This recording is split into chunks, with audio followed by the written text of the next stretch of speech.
ನಮಸ್ಕಾರ ಆತ್ಮೀಯರೇ. ರಾಜ್ಯದಲ್ಲಿ ಸಿಡಿ ಕೇಸ್ಗಳು, ಹನಿ ಟ್ರ್ಯಾಪ್ ಕೇಸ್ಗಳು, ಮರ್ಡರ್ ಕೇಸ್ಗಳು, ದ್ವೇಷದ ರಾಜಕಾರಣದಿಂದ ರಾಜಕಾರಣ ಅನ್ನೋದು ಒಂಥರ ಅಸಹ್ಯವಾಗ್ಬಿಟ್ಟಿದೆ. ವಲಸೆದ್ದು ನಾರ್ತಾ ಇದೆ. ಒಂದು ಪಕ್ಷದಲ್ಲಿ ಅಧ್ಯಕ್ಷ ಕುರ್ಚಿಗಾಗಿ ಹೋರಾಟ ಆದರೆ, ಉಚ್ಚಾಟನೆಗಳಾದರೆ, ಇನ್ನೊಂದು ಪಕ್ಷದಲ್ಲಿ ಮುಖ್ಯಮಂತ್ರಿ ಚೇರ್ಗಾಗಿ ನೇರ ಯುದ್ಧ. ಆ ಯುದ್ಧ ಇವತ್ತು ತಾರ್ಕಿಕ ಅಂತ್ಯಕ್ಕೆ ಹೋಗ್ಬಿಟ್ಟಿದೆ. ಏನಾಗಿದೆ ಅಂತಂದ್ರೆ, ಸೇರಿಗೆ ಸವಾಸೇರು. ಅವರು ಏತಿ ಅಂದರೆ ಇವರು ಪ್ರೇತಿ ಅಂತಾರೆ. ಯಾರಿಗೂ ಸಹಿತ ರಾಜ್ಯದ ಅಭಿವೃದ್ಧಿಯ ಚಿಂತೆ ಇಲ್ಲ. ಏನಾದರೂ ಆಗಲಿ ಕುರ್ಚಿ ಹಿಡಿಲೇಬೇಕು ಅಂತ ಹೋರಾಟದ ಮೇಲೆ ಹೋರಾಟ.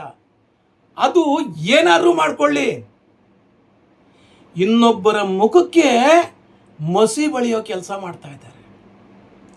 ಇನ್ನೊಬ್ಬರ ಚಾರಿತ್ರವನ್ನ ಹರಣ ಮಾಡಲಿಕ್ಕೆ ಯೋಚನೆ ಮಾಡ್ತಾ ಇದ್ದಾರೆ. ಇನ್ನೊಬ್ಬರ ಮರ್ಯಾದೆಯನ್ನ, ಮಾನವನ್ನ ಬೀದಿ ತರಬೇಕು ಅಂತ ಯೋಚನೆ ಮಾಡ್ತಾರೆ. ಇವರು ರಾಜಕೀಯ ಮಾಡ್ಕೊಂಡು ಹಾಳಾಗೋಗ್ಲಿ, ಅವರ ಮನೆಯಲ್ಲಿರೋ ಹೆಣ್ಣು ಮಕ್ಕಳನ್ನ, ಅಕ್ಕ ತಂಗಿಯರನ್ನ ಬೀದಿಗೆ ತರ್ಲಿಕ್ಕೆ ನೋಡ್ತಾರೆ.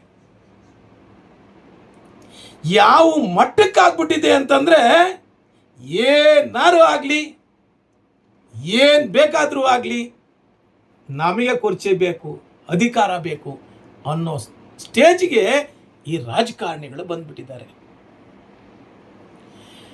ಎಸ್ಪೆಷಲಿ ಕಾಂಗ್ರೆಸ್ ಪಕ್ಷದಲ್ಲಿ ಈಗ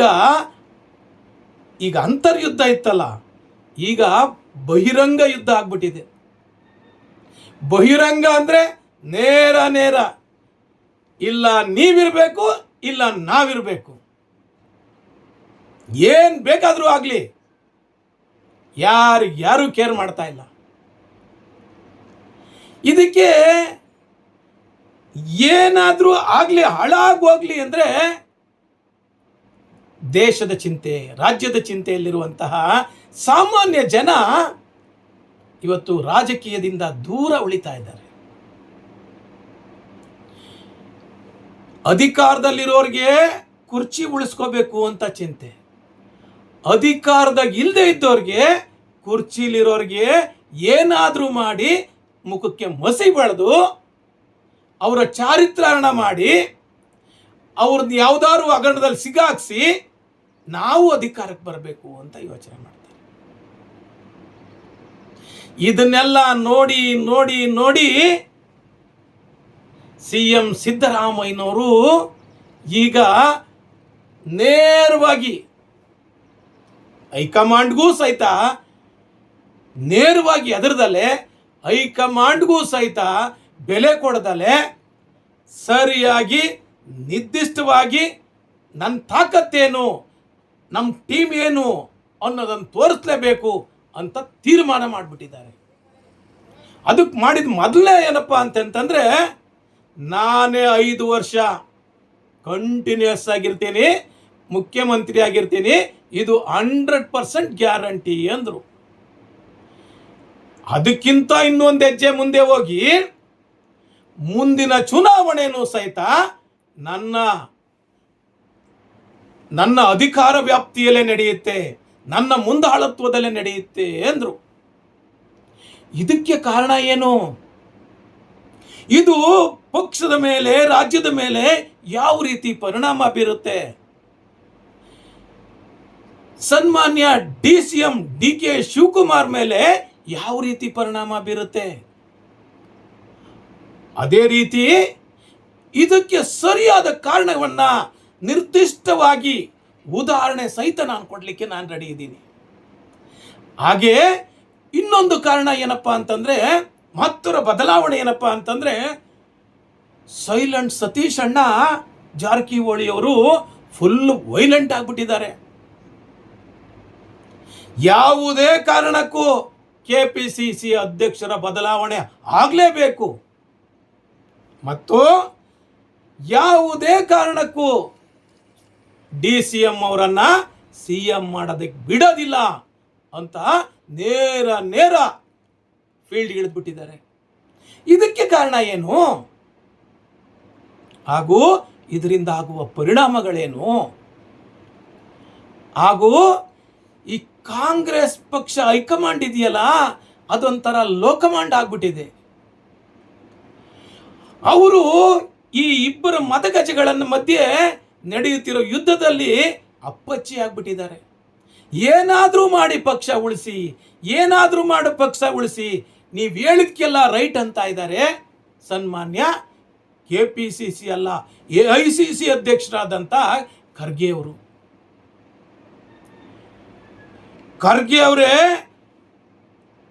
CM ಸಿದ್ದರಾಮಯ್ಯನವರ ಬಣಕ್ಕೆ ಏನಾದರೂ ಮಾಡಿ ಪಕ್ಷವನ್ನು ಉಳಿಸಿ ಅಂತ ದೈನೇಸಿಯಿಂದ ಬೇಡ್ಕೊಳ್ತಾ ಇದ್ದಾರೆ. ಇದಕ್ಕೆ ಕಾರಣ ಏನು? ಈ ಎಲ್ಲವನ್ನ ಒನ್ ಬೈ ಒನ್ ಸವಿಸ್ತಾರವಾಗಿ ತಿಳಿಸ್ಬೇಕು ಅಂತ ನಾನು ಬಂದಿದ್ದೇನೆ. ನಾನು Prajakeeya Srinivas Belur. Welcome to Prajakeeya channel. ಮಿತ್ರರೇ, ನೀವಿನ್ನೂ ನನ್ನ ಚಾನಲ್ಗೆ ಸಬ್ಸ್ಕ್ರೈಬ್ ಆಗಿಲ್ಲ ಅಂದರೆ ದಯಮಾಡಿ ಸಬ್ಸ್ಕ್ರೈಬ್ ಆಗಿ ಹಾಗೂ ಸಪೋರ್ಟ್ ಮಾಡಿ. ಈಗ ನಂಬರ್ 1, CM ಸಿದ್ದರಾಮಯ್ಯನವರು ನಿಜವಾಗ್ಲೂ ಸಹಿತ ಮುತ್ಸಂದಿ ರಾಜಕಾರಣಿ. ರಾಜ್ಯ ಕಂಡಂಥ ಅತ್ಯಂತ ಶ್ರೇಷ್ಠ ಮುಖ್ಯಮಂತ್ರಿಗಳಿಂದ ಒಬ್ಬರು.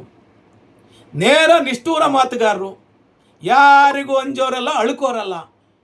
ಅವರು ಈಗ ಹೈಕಮಾಂಡ್ ಹೇಳಿದರೆ 100% ನಾನು ರಾಜೀನಾಮೆ ಕೊಡ್ತೀನಿ ಅಂತ ಇದ್ದರು. ಈಗ 5 ವರ್ಷ ಅಂತ ಯಾಕೆ ಹೇಳ್ತಾ ಇದ್ದಾರೆ ಅಂದರೆ ಅದಕ್ಕೆ ಬಲವಾದ ಕಾರಣ ಇದೆ. ನಂಬರ್ 1, CM ಸಿದ್ದರಾಮಯ್ಯನವರನ್ನ ಮೂಡ ಕೇಸಲ್ಲಿ ಸಿಗಾಕಿಸ್ಬೇಕು ಅಂತ ಯೋಚನೆ ಮಾಡಿದವರೇ ಕಾಂಗ್ರೆಸ್ ಪಕ್ಷದ ನಾಯಕರುಗಳು. ಅದು ಹಾಳಾಗೋಗ್ಲಿ, ಸಿದ್ದರಾಮಯ್ಯನವರೇನು ಚಿಂತೆ ಮಾಡಲ್ಲ. ಸಿದ್ದರಾಮಯ್ಯನವರ ಶ್ರೀಮತಿಯವರನ್ನ ಈ ಕೇಸಲ್ಲಿ ಫಿಟ್ ಮಾಡಿಸಿದ್ದು ಸಹಿತ ಕಾಂಗ್ರೆಸ್ ಪಕ್ಷದ ನಾಯಕರೇ ಅಂತೆ. ಹಾಗೆ ಅವರ ಸ್ನೇಹಿತರಾದ ಮತ್ತು ಅವರ ಬಲಗೈ ಬಂಟರಾದಂತಹ KN ರಾಜಣ್ಣನವರನ್ನ ಹನಿ ಟ್ರಾಪಿಗೆ ಸಿಗಾಕ್ಸೋದಕ್ಕೆ ಟ್ರೈ ಮಾಡಿದ್ದು ಸಹಿತ ಕಾಂಗ್ರೆಸ್ ಪಕ್ಷದ ನಾಯಕರಂತೆ.